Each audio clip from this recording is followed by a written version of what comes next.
बोधि प्रदाता सद्गुरुदेव को वंदन नमन। जय हो। कृष्ण जन्माष्टमी की सभी को शुभकामनाएं। भाद्रपद कृष्णा अष्टमी,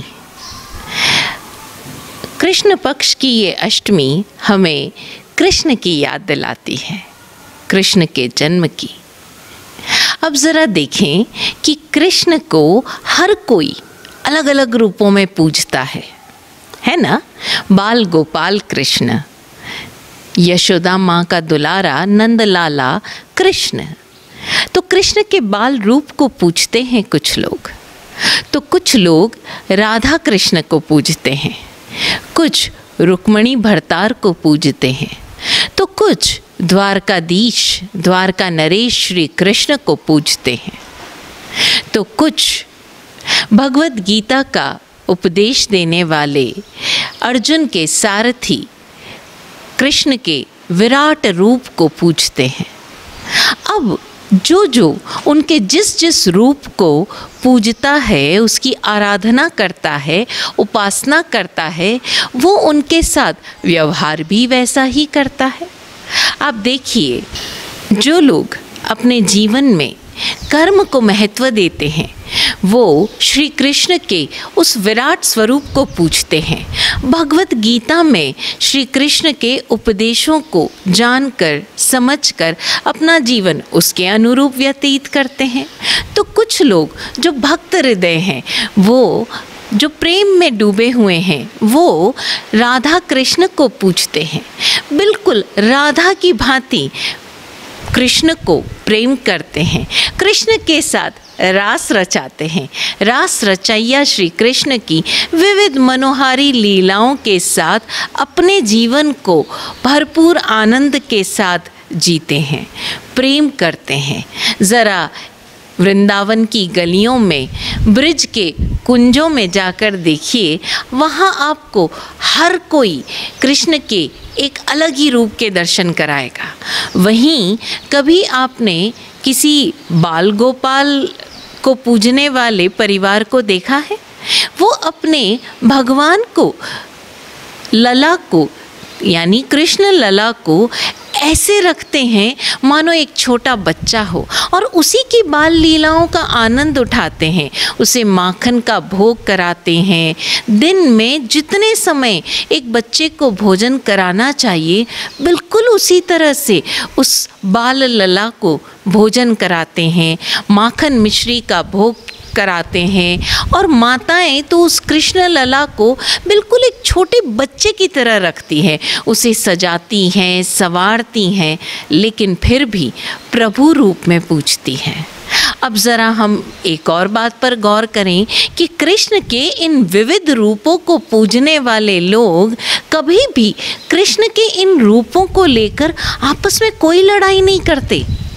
कभी वो ये नहीं कहते कि क्या तुम, जैसे अगर कोई भगवान के, कृष्ण भगवान के विराट रूप को पूजने वाला या उनकी उपासना करने वाला कोई भक्त है, तो वो कभी भी उस बाल कृष्ण को पूजने वाले भक्त से नहीं कहेगा कि क्या तुम भगवान को एक नवजात शिशु समझते हो, एक छोटा सा बच्चा समझते हो, जो उसे इस तरह से नहलाते धुलाते, इस तरह से श्रृंगार करते हो, इस तरह से उसके खेल खिलौने सजाते हो।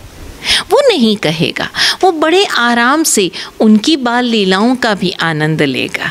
और बाल लीला को पूजने वाला, यानी कृष्ण के बाल रूप को पूजने वाला, कभी भी उस व्यक्ति से ये नहीं कहेगा कि तुम हमारे बाल लला को इतना बड़ा क्यों बना रहे हो, इतनी इंटेलेक्चुअल बातें करने वाला क्यों सिद्ध करना चाहते हो।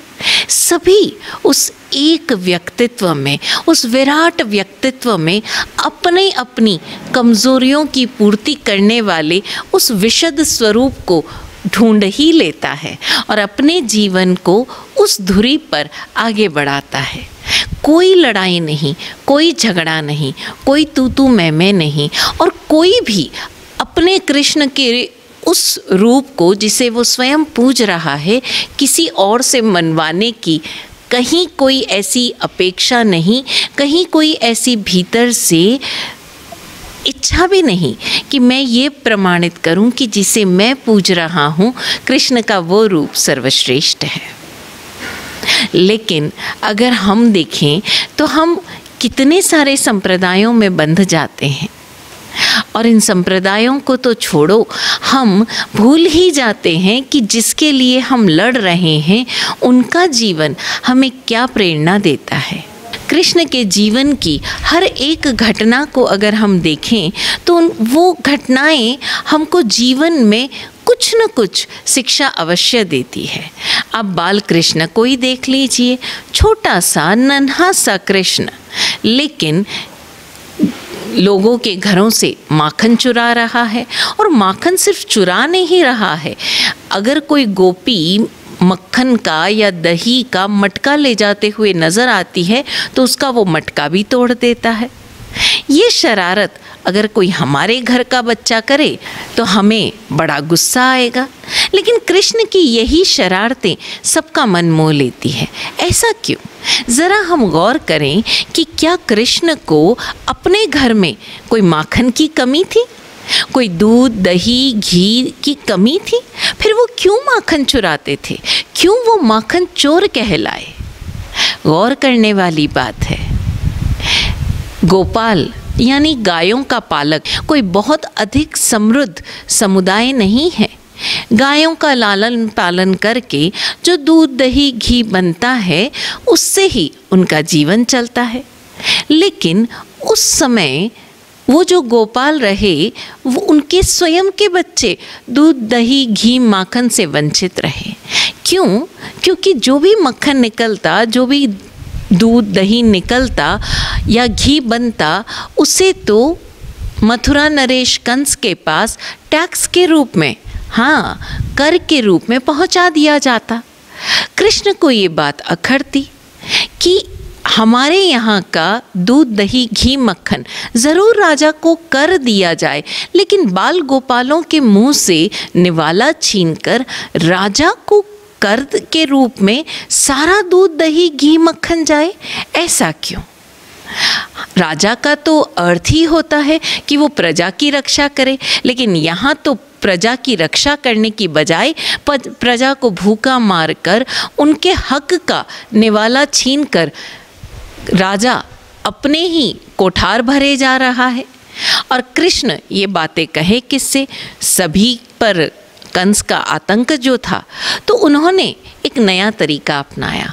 बाल गोपाल की लीलाओं में उस सारे दूध दही घी मक्खन की वो मटकियाँ फोड़कर पहले तो जी भर अपने दोस्तों की टोली को खिलाते, उनका पेट भरते और उसके बाद उन गोपियों की मटकियाँ फोड़ते। अब ज़रा सोचने वाली बात है कि कृष्ण की इन हरकतों पर कोई उन्हें डांटता नहीं, कोई उन्हें फटकारता नहीं। हाँ, यदा कदा कोई डर कर यशोदा से शिकायत ज़रूर कर देता, लेकिन कृष्ण की बात वाजिब भी तो थी और इसीलिए सभी उसका साथ देते। और जब कंस के सैनिक, कंस के आदमी कृष्ण को पकड़ने आए या कृष्ण को गिरफ्तार करने आए, तब कृष्ण ने अपनी बाल बुद्धि से उन्हीं लोगों को शामिल करके, एकजुट करके कंस का सामना करने योग्य बनाया। और जैसे भी कर सके, बहुत सारे प्रसंग हमें पुराणों में मिल जाएंगे और हम सुनते भी हैं ऐसे अवसरों पर वो कहानियाँ, तो हम ज़रा देखें हर उस कहानी में कि किस तरह से कृष्ण ने कंस के आतंक से ब्रजवासियों को बचाया।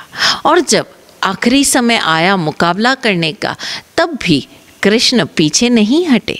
उन्होंने कंस का मुकाबला किया और आखिरकार कंस के आतंक से न सिर्फ ब्रज को, मथुरा को, आसपास के सभी गांवों को बचाया, उस आतंक से मुक्त किया। इसी तरह से बहुत सारी घटनाएं अगर हम देखें तो हमें समझ में आएगा कि जिस तरह प्रतीकात्मक रूप से ये घटनाएं हमें सुनाई गई, समझाई गई, उन प्रतीकों के पीछे उस कृष्ण के साधारण व्यक्तित्व की असाधारणता हमें नज़र आती है। और आज हम कृष्ण को एक असाधारण व्यक्तित्व के रूप में, एक ऐसे व्यक्तित्व के रूप में जानते हैं, पूजते हैं, जो खेल खेल में ही बिल्कुल हमें जीवन की नई दिशा दे जाते हैं, एकदम अनोखे रूप में शिक्षाएं दे जाते हैं। ज़रा गोवर्धन पर्वत की बात देखिए। अक्सर हम देखते हैं कि कृष्ण को उंगली पर गोवर्धन उठाए हुए देखा जा सकता है।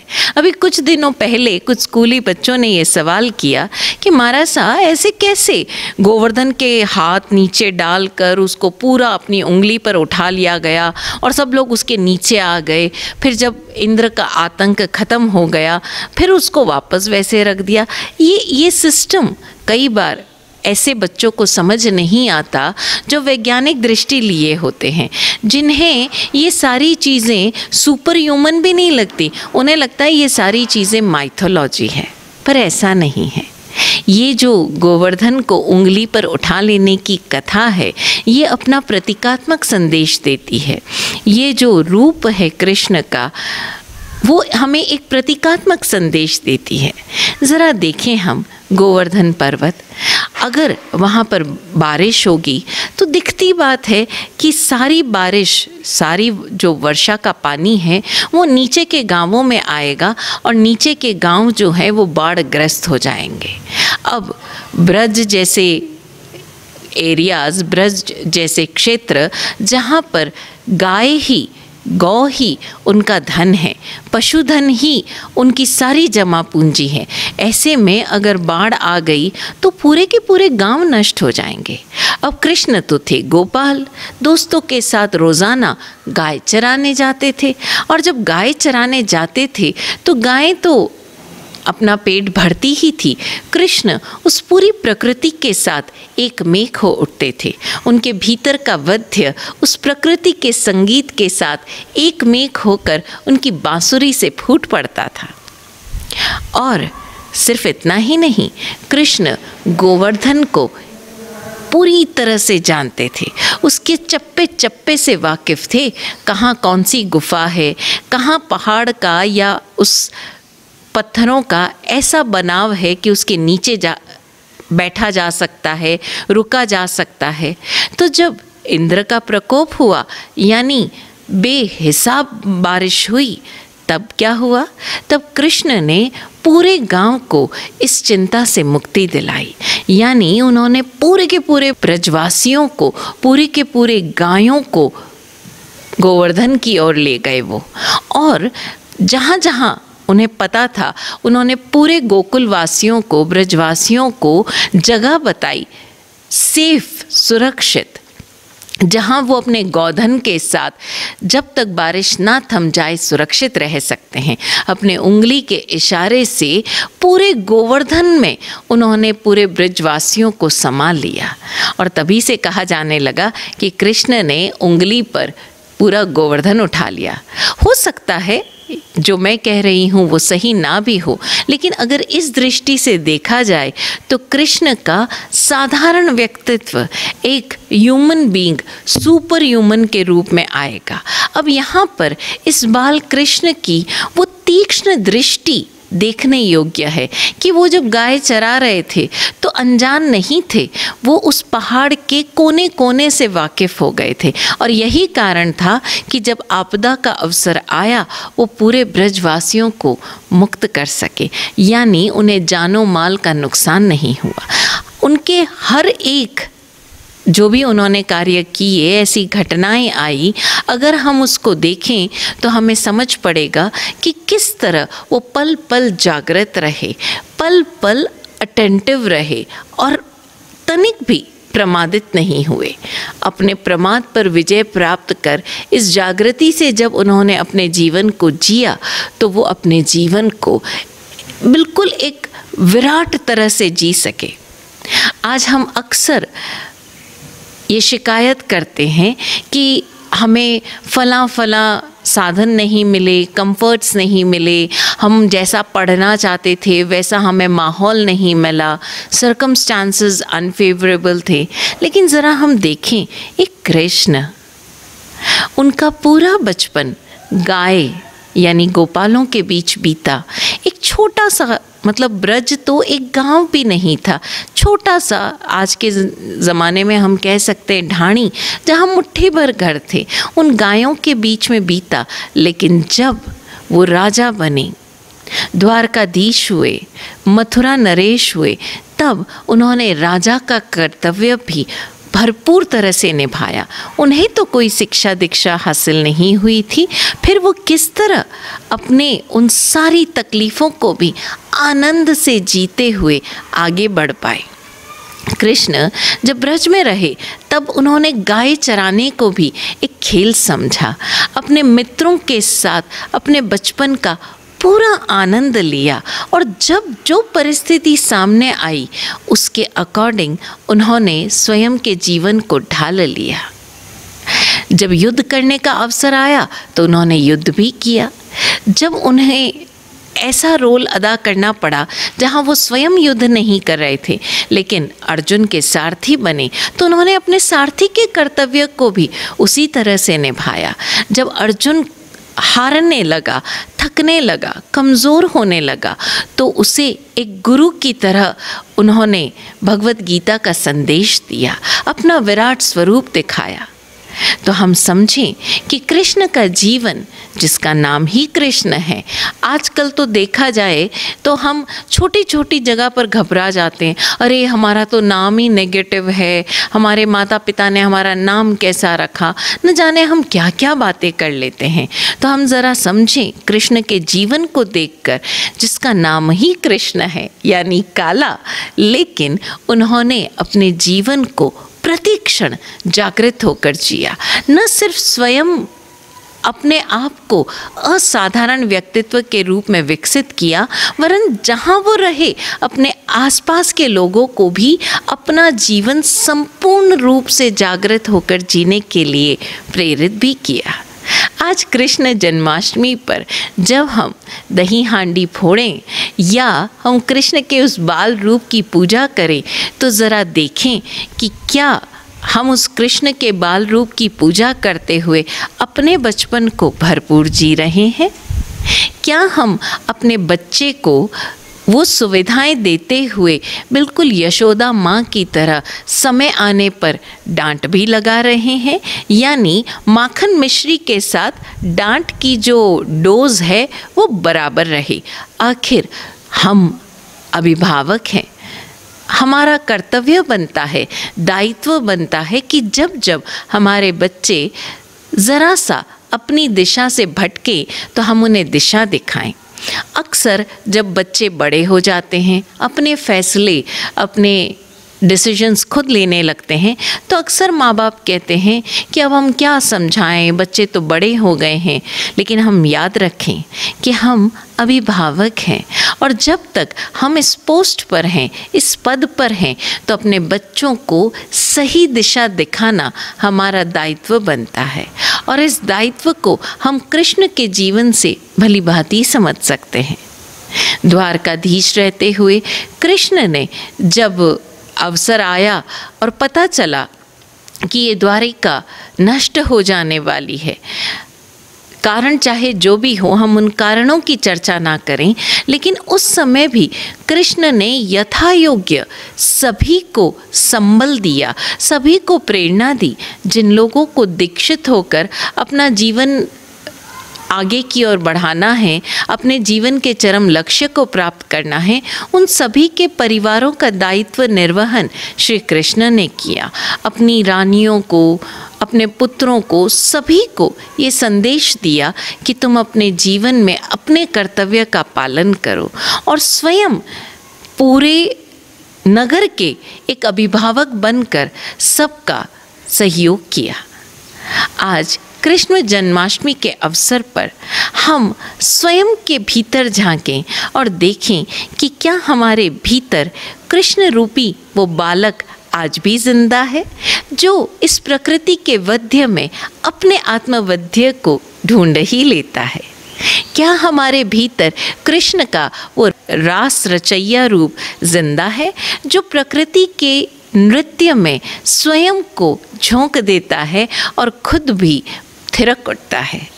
कृष्ण के इस रूप में हम देखें कि क्या हम कृष्ण की भांति निःशर्त प्रेम कर सकने में माहिर हैं, और यदि नहीं हैं तो आज के दिन हम ये निःशर्त प्रेम करना सीखें।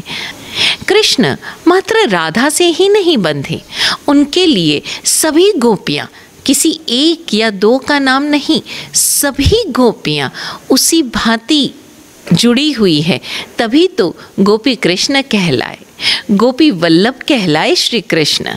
राधा रमन तो कहलाए ही, लेकिन गोपियों के साथ भी उसी तरह से उन्होंने प्रेम बांटा, प्रेम पसारा। तो आज के दिन हम अपने जीवन में कृष्ण के इस प्रेम को प्रसारित करें, अपने भीतर प्रेम के उस स्रोत को फूटने दें, बह जाने दें चारों ओर।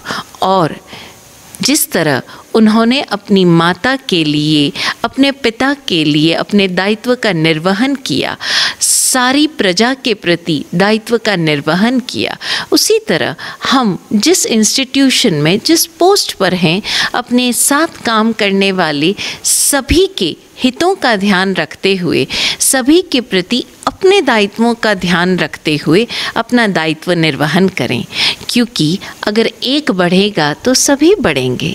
तो यदि हम अपना विकास कर पाते हैं तो हम सभी के विकास में सहयोगी बने। कृष्ण जन्माष्टमी की पुनश्च सभी को शुभकामनाएं। ओम शांति।